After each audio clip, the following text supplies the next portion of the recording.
Bonjour tout le monde. Bon, aujourd'hui c'est un sujet totalement différent de ce dont je parle d'habitude sur cette chaîne. Là je vais vous parler d'un truc tout récent qui s'est passé avec un chèque. Ciao chérie, je vais à la plage avec mes amis. Ok, amuse-toi bien. Alors, en fait l'histoire remonte à la fin du confinement. À cette époque-là, j'avais vraiment très peu de job de traduction, parce que je suis traductrice dans la vraie vie. Et bon, j'ai eu une offre de boulot un peu qui avait l'air un peu louche, mais bon, j'ai déjà eu des clients, des vrais clients qui n'étaient pas très pros, et du coup, je me suis pas trop méfiée. Donc, ils me proposaient de traduire un texte, de me payer en échange, enfin, normal quoi. Alors, je traduis leur texte, ça prend peut-être 3 heures, et ensuite, pour le paiement, ils me disent bon, on va vous payer par virement bancaire, passez-nous votre RIB, je m'exécute. Et ensuite, 2 jours après, ils me disent ah, le comptable s'est planté, il a envoyé trop d'argent, il faut nous rembourser.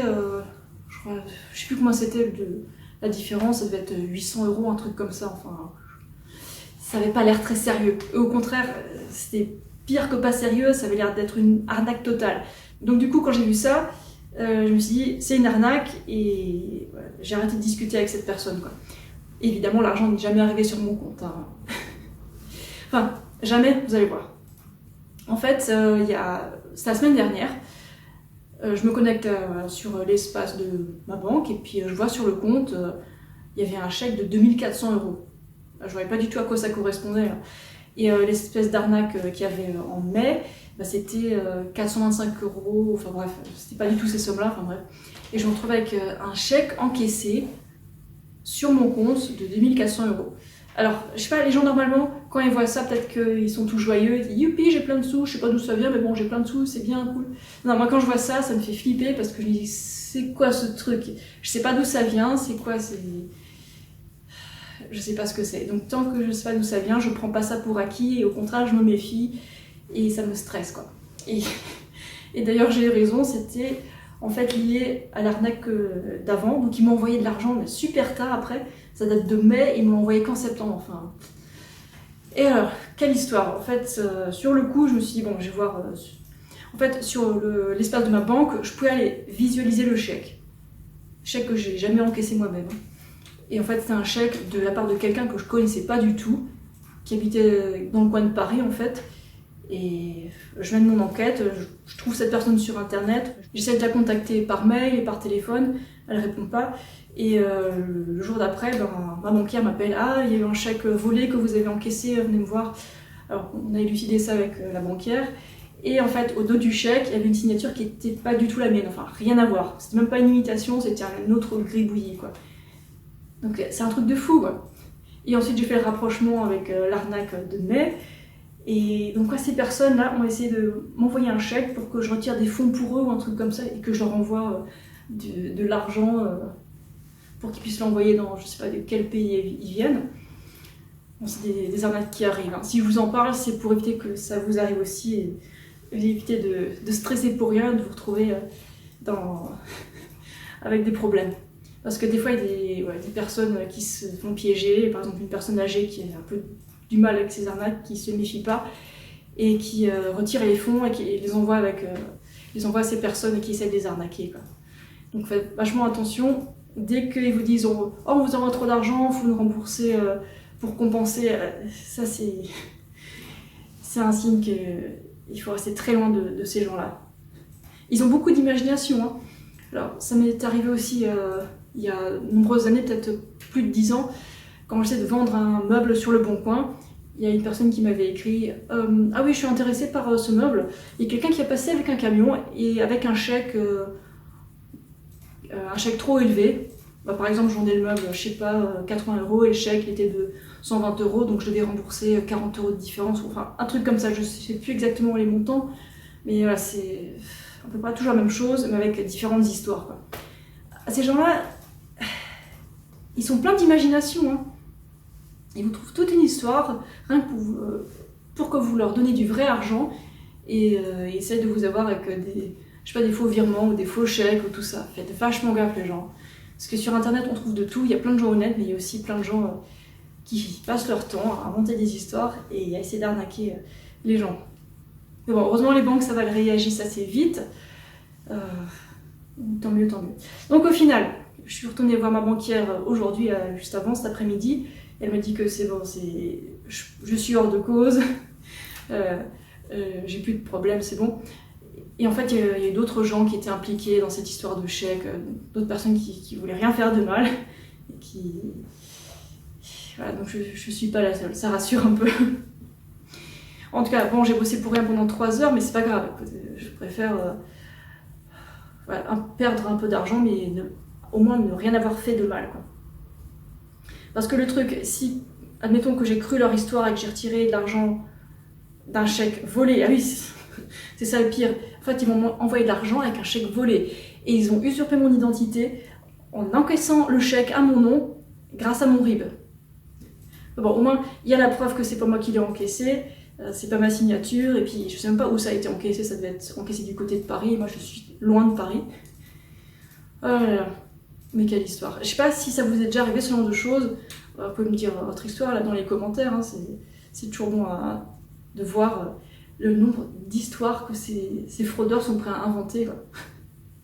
C'est vrai que ça change un peu des mails d'héritiers qui vous envoient soi-disant des dizaines de milliers d'euros et puis il faut leur avancer, je sais pas, 6 000 euros seulement, un truc comme ça. J'ai un peu mal au cœur pour les gens qui se laissent avoir par ça, mais il y en a forcément sur les milliers de gens qui reçoivent ces mails. Il y en a forcément qui se font avoir, qui tombent dans le panneau, quoi. En tout cas, heureusement que je suis pas tombée dans le panneau, enfin, quand même. Mais certaines histoires sont très bien montées, hein. J'ai une amie, ça date d'il y a 2 semaines. Elle a eu une offre d'emploi, mais ça avait l'air bien écrit, ça avait l'air correct et tout, sauf quelques détails qui étaient très louches. Alors dans l'histoire, bon, elle se faisait payer théoriquement 1 500 euros par mois pour plier des papiers, les mettre dans des enveloppes, pour des envois, je sais pas quoi. Déjà ça paraît vachement bien payé pour ce genre de boulot non qualifié. Et elle devait aussi avancer les frais pour la machine, mais c'était vraiment pas clair du tout. Et la machine coûtait 1 500 euros, enfin une machine à plier qui coûte ça. Et quoi, là, ça sort d'une usine là, d'une usine immense, c'est quoi ce bazar, quoi. Et moi je lui ai dit, méfie-toi, demande le siret de cette entreprise là. Et puis bon, le mec il a répondu, oh mais je suis à la retraite et je travaille quand même, donc j'ai pas de siret. Ok. Et l'adresse, c'est où? Donc au final, il s'est avéré que c'était une escroquerie encore. Donc dommage pour mon ami qui n'a pas pu travailler comme ça, mais... Moi aussi, j'aurais pu m'assurer que la personne qui essaie de m'arnaquer avait un siret en France, mais c'est vrai que quand on bosse avec des clients internationaux, il n'y a pas de siret français, quoi, donc c'est pas forcément facile. Bon, il y a aussi autre chose, on peut regarder l'adresse email de la personne qui envoie des offres d'emploi. Si c'est un vrai pro d'une entreprise quand même conséquente, il y a un nom de domaine spécial, c'est pas @yahoo.com ou @gmail.com. Hein. Bon, une fois que je travaille déjà avec les clients, que je sais qu'ils payent tout ça, des fois ils utilisent leur adresse en Gmail parce que c'est plus pratique pour eux. Mais bon, il y a des signes qui sont inquiétants, et quand il y a trop de signes qui montrent que ça pourrait être une arnaque, vraiment se méfier et puis commencer à faire ses recherches pour éviter de perdre son temps, son argent et puis pas se retrouver dans le pétrin, quoi. En tout cas, pour moi, tout est un peu stressant qui finit bien, donc tant mieux. Et bon, ça m'arrivait quelques fois de me faire arnaquer via mon boulot, mais bon, c'est des choses qui arrivent, hein, et puis bon. Écoutez, c'est que de l'argent, et puis du coup j'ai appris à me méfier de certaines choses, et quand on voit des comportements pas très professionnels, faut bien ouvrir l'œil, parce que il y a des gens très malhonnêtes dans notre monde. Il y en a une petite minorité, mais ils sont là, donc faut faire attention, quoi. Mais c'est quand même fou cette histoire. Quelqu'un qui a encaissé un chèque à mon nom en feignant une fausse signature. Et le pire, c'est qu'ils n'ont même pas repris contact avec moi pour me dire il faut envoyer l'argent. Là. Donc quoi, ils espéraient quoi, que je paie la différence entre 2400 euros et puis les 400 euros du boulot que ça coûtait. Donc ça fait quoi, 2000 euros de différence que j'étais censée leur rembourser. Non mais ça va pas.